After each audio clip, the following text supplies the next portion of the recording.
Bismillah, salatu wassalamu ala Rasulillah. Peygamberimiz sallallahu aleyhi ve sellem biz sizlerge yaşoodun jolunu үйrөткөн. Адамгерчиликти себеби Allah Taala адам баласына акыл берген. Бул акыл менен нан табып жей алышы мүмкүн. Будай эгип. Бирок бул акыл менен акыйкатты таба албайт. Акыйкатты, чындыкты табуу үчүн Аллах тараптан келген илим болуш керек. Ал пайгамбарларга гана келет. Акыл менен инсан машина жасай алат. Бирок акыл менен атайынын акысын таба албайт. Акыл менен инсан үй кура алат. Бирок акыл менен инсан адам затынын акысын, укугун биле албайт. Ошондуктан пайгамбарыбыз саллаллаху алейхи ва саллям биз сиздерге кантип жашаса ушул дүйнөдө өзүнө дагы, башкаларга дагы зыяны тийбейт, жана акыретин бузуп албайт. Ошол жашоону үйрөткөн. Намаз, орозо, зекет, ажылык. Бул нерселерди үйрөткөнгө чейин пайгамбарыбыз саллаллаху алейхи ва саллям жашоону үйрөткөн. Меккедеги жашоодо намаз парыз боло эле. Бирок элдер мусулман эле. Орозо дагы парыз боло эле. Ажылык парыз боло эле. Зекет дагы парыз боло эле. Жада калса кээ бир нерселер арам боло эле. Бирок 13 жыл бою эмне үйрөттү? Иман менен жашоо үйрөттү. Адеп ахлак үйрөттү. Маданият үйрөттү. Адам баласына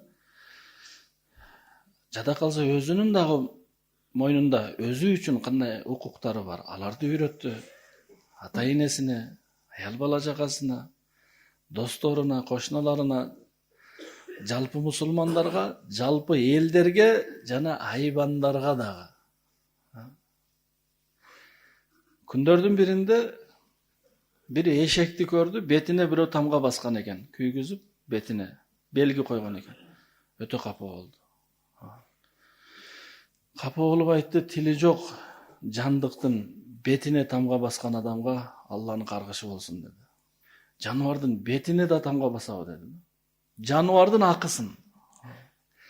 Бирөө төбөсүн байлап койгон экен, аябай арык. Айтты, бул төбөнү канча иштетсең ошончо бакпайсыңбы деди. Адамдардын укугун милдетин эмес, айбандардын укугун милдетин айтты. Намаз парыз боло эле. Бирок бул нерселер милдет эле. Ошондуктан биз сиздер үчүн дагы бул нерселер өтө керек. Сахабалар менен биздин айырмабыз эмнеде? Сахабалар динди иман менен адепти үйрөнгөндөн кийин намазды үйрөндү. Биз биринчи эле намазды үйрөнүп алдык. Биз биринчи эле ажылыкты үйрөнүп алдык. Биз баштап эле орозону тута баштадык. Кээ бирөөлөр эмне дейт? Мен 7 жашымдан бери орозо тутам. Аллах кабыл кылсын. Кээ бирөөлөр эмне дейт? Мен 10 жолу умрага барганмын. Аллах кабыл кылсын. Мен 12 жашымдан бери намаз окуйм дейт кээ бирөөлөр. Аллах кабыл кылсын. Бирок биз качан үйрөнөбүз ата энебиздин акысын, аял бала чакабыздын акысын, тилибизди туура колдонууну. Ошондуктан кээ бир адамдар айтат да, сиз намаз окуйсуз, дагы эле сөгүнөсүзбү дейт. Сиз ажыга барып келгенсиз, сиз алдайсызбы дагы эле дейт.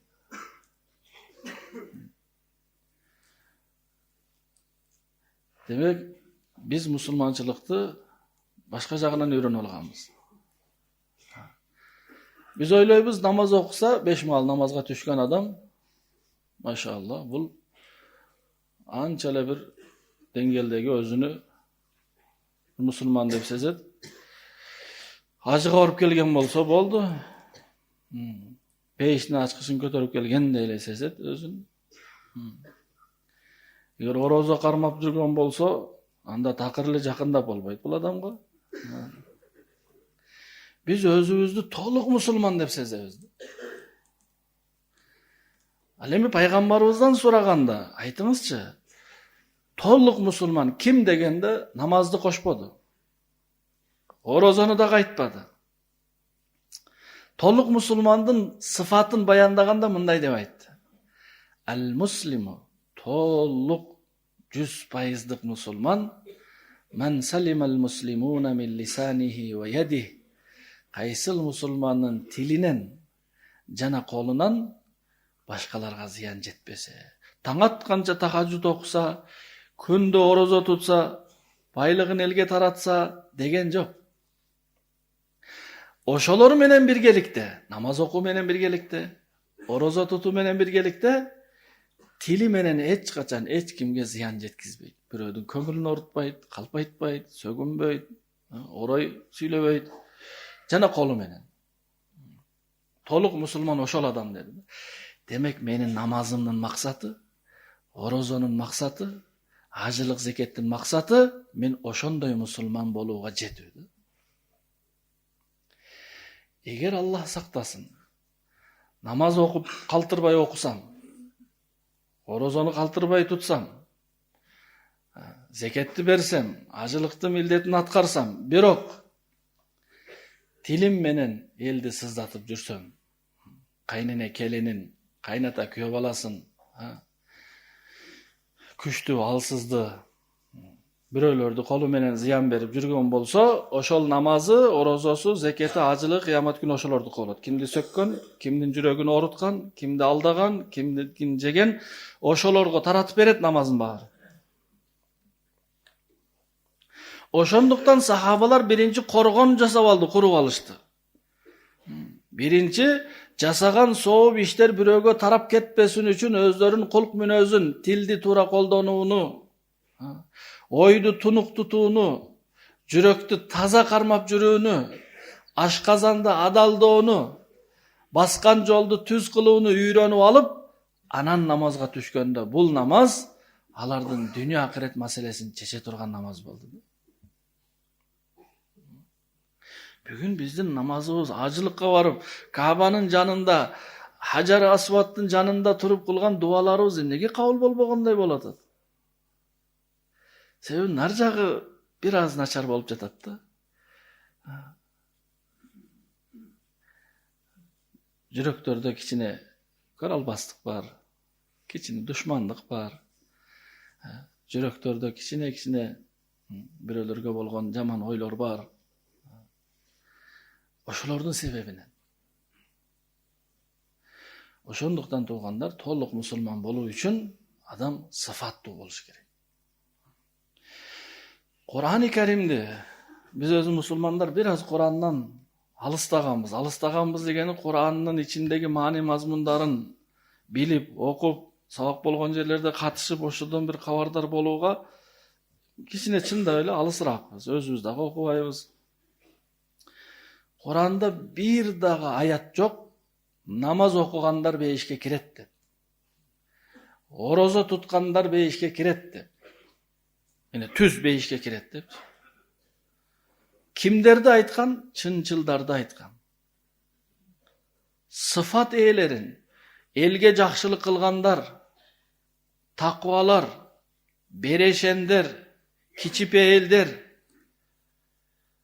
Бул sıfat намаз, орозо, зекет, ажылыктын жыйынтыгында мага келиш керек эле. Элестетиңиз, намаз бул дарак да. Мөмөсү бул sıfat. Намаз, орозо, зекет, ажылык бул түркүк, бул дарак. Эми ошолор мөмө бербесе, намаз окуганыбыздан соң тилибиз оңолбосо, көзүбүз оңолбосо, мөмөсү болбосо эмне кыласыз? Кыркып саласыз. Пайгамбарыбыз саллаллаху алейхи ва саллам ачык айткан: "Ман лам танха салатуху анил фахшаи вал мункар fala salata lahu. Kimdin namazı al adamdı jaman işlerden, uyat sözlerden tıyбаса, anda namaz толук эмес экен. Namaz bul жашоо. Мына азыр биз шам намазы окудук. Андан кийин азыр коптан намазы окуйбуз. Коптан намазы бир 10-15 мүнөт болот.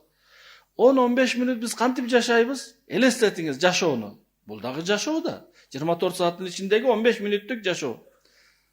Колубузду кармап турат, жамандык кылбасын деп.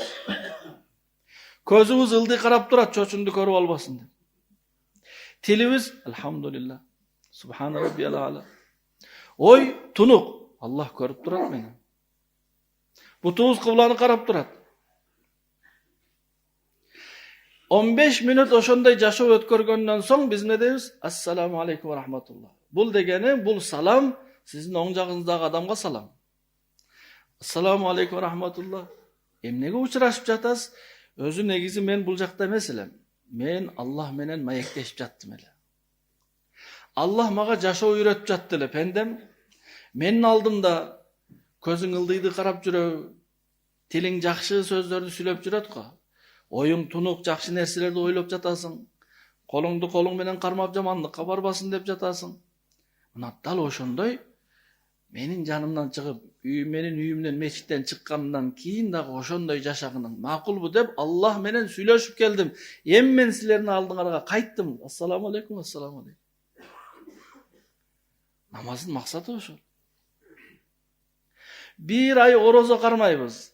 Эмнеге? Аллах Тааланын казынасында кризис болуп жатабы. Азыраак жегиле кичине деп. Тескерисинче орозодо биз ушунча жейбиз. Эртең менен саарлыкта 2 эсе жейбиз. Эмнеге? Абет кылбаймын деп. Кооз ачарда дагы 2 эсе жейбиз. Эмнеге? Абет кылган жокмун депчи. Тамак жагынан маселе жок. Болгону күндүзү 15 саат ачка жүргөндөн адам ач калганда кичине мээ иштей баштайт да. Болбосо дайыма курсак толуп турса, мээнин энергиянын баары ашказанда болуп баш иштебей коет да. Ошого өтө чоң окумуштуулар, дүйнөлүк болсун, дини болсун окумуштуулар көп кез ачка жүргөн экен. Себеби адам ач калганда бүт энергия мээге барып, анан иштейт экен. Орозодо биз ач калган кезде эмне кылабыз? Жакшы ниет кыла баштайбыз. Кээ бирлер элдерге ооз ачар кылдырайын дейт. Өмүрүндө бирөөгө бир бела суу берген эмес. Бирок эмне дейт? Кичине ооз ачар кылдырайын мен дагы. Бул ой кайдан келди? Бул курсак ач болуп туруп, мээ иштей баштады. Бирөөлөргө курмат таратайын дейт. Я Аллах. Орозонун максаты бизге сыфат алып келүү, берешендик, сабырдуулук, камкордук. Орозодо жөндөн ачка калуу эмес максат. Ошондуктан туугандар, Пайгамбарыбыз саллаллаху алейхи ва салламдын берекелүү хадистерин сахабалар жүрөктөрүндө сактап, андан кийинки алымдарга айтып берип, ал алымдар бизден кийинкилер сактай алабы жүрөгүндө, сактай албайбы деп Аллах разы болсун китептерде жазып кетишкен. Кийинки алымдар алардын кошумча кээ бирлер туура эмес жазгандары болсо аларды өчүрүп, туура сахih хадистерди биз сиздерге калтырган. Мына 14,5 кылымдан кийин дагы биз сиздер Пайгамбарыбыз саллаллаху алейхи ва салламдын мубарак, берекелүү, нурдуу сөздөрүн окуп бири-бирибизге жашообузду оңдоп алалы деп жатабыз.